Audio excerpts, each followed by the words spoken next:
त्या ठिकाणी जी काही घटना झाली त्याबद्दल मी पहिला दिलगिरी व्यक्त करतो आणि मी ठासून सांगतो या ठिकाणी का मी महिला डॉक्टरवर हात उचललेला नाही.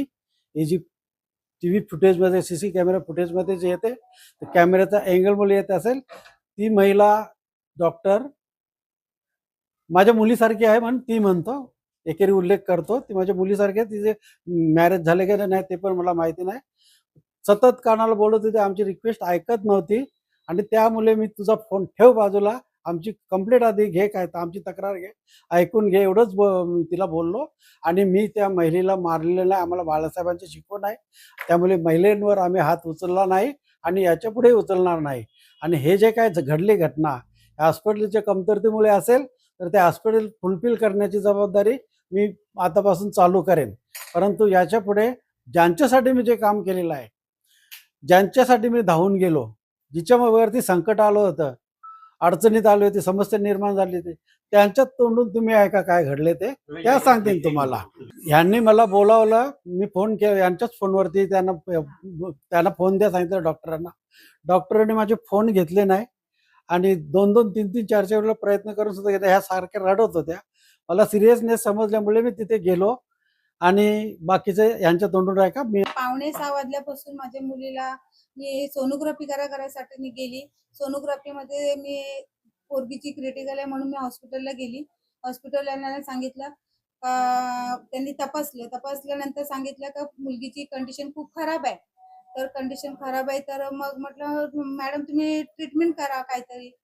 तर मग आमच्याकडे बेडच नाहीये. त्यांचा हा आम्ही जसं 6 वाजल्यापासून आम्ही तिथे जेव्हा गेलोय तेव्हापासून त्यांनी एकच टप्पा धरलेला, तुम्ही सायनला घेऊन जा, इथे बेड नाहीये, ऑक्सिजन लेवल नाहीये, तुम्ही सायनला. मी रिक्वेस्ट केली त्यांना, पाया पडलं का मॅडम आमची कॅपॅसिटी नाहीये तेवढी, बाहेर आम्ही प्रायव्हेट मध्ये पण जाऊ शकत नाही आणि सायनला पूर्ण सायन डुबलेलं आहे. 4-5 घंटे जाणार आणि तोपर्यंत माझ्या मुलीचं काय झालं असतं तर आम्ही काय करू शकतो मॅडम?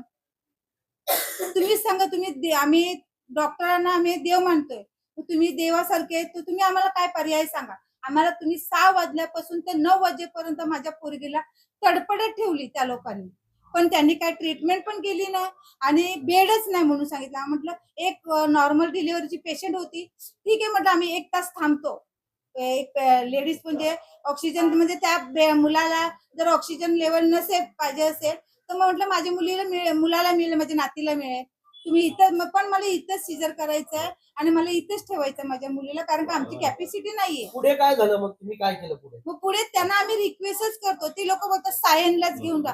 6 वाजल्यापासून ते 9 वाजेपर्यंत त्या लोकांनी एकच टप्पा ठेवला, तुम्ही इथे काहीच नाही. नगरसेवक रमेश म्हात्रेंना कॉल केला होता, काय नेमकं घडलं? नंतर मग मला त्यांनी पर्यायच नाही, ते नाहीच बोलायला लागले म्हणून दादांना मला फोन करायला लागले. मी दादांपुढे खूप रडली, दादा असं बोलतात का सायनला घेऊन जा, पण सायन पूर्ण डुबले, तर आता मी मुलीला काय करू, माझी पोरीचा मध्येच रस्त्यात काय झालं तर मी काय करू. तर मग दादा बोलले जी डॉक्टर असेल, मॅडम असतील, सर असतील त्यांना फोन द्या. ती लोक फोन पण घ्यायला तयार नाही.